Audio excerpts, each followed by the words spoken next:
Bila dua hati dah terjadi, selamatlah pengantin kami doakan. Moga ridha Allah bersinar selalu, dan tak bermula bahtera hidup.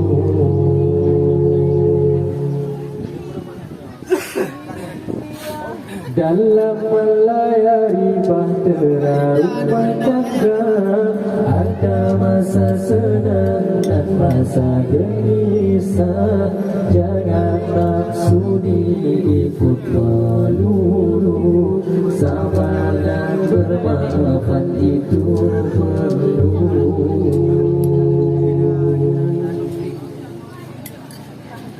Beginilah rasa manusia, tak lari dari ketentuan ilahi. Suami ketua istri yang membantu melangkah hidup, saling berpadu, susah dan senang hadapi bersama.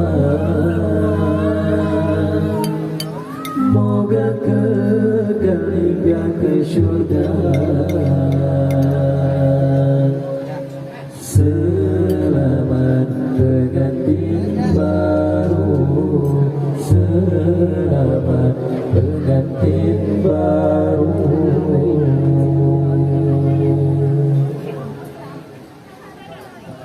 Bila dua hati dah terjadi, selamatlah pengantin kami doakan. Moga ridha Allah bersinar selalu, tanda bermula bahtera hidup.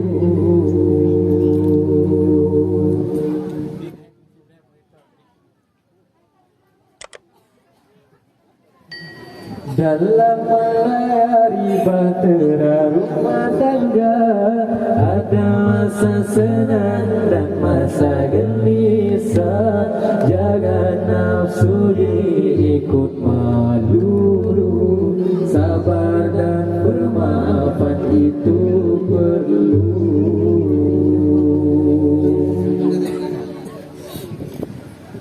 Beginilah rasa manusia, tak lari dari ketentuan ilahi. Suami ketua istri yang membantu melangkah hidup, saling berpadu, susah dan senang hadapi bersama.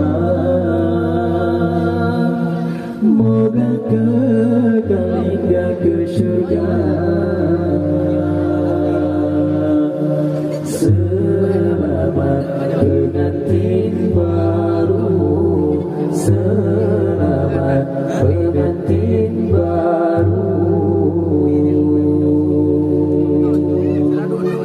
Selamat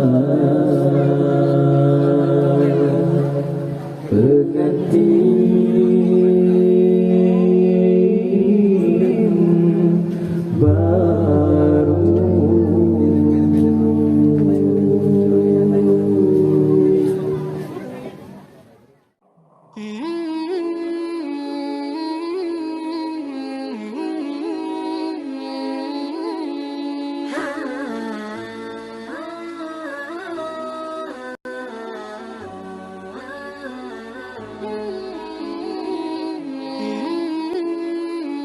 Allahumma salli ala Muhammad, ya Rabbi salli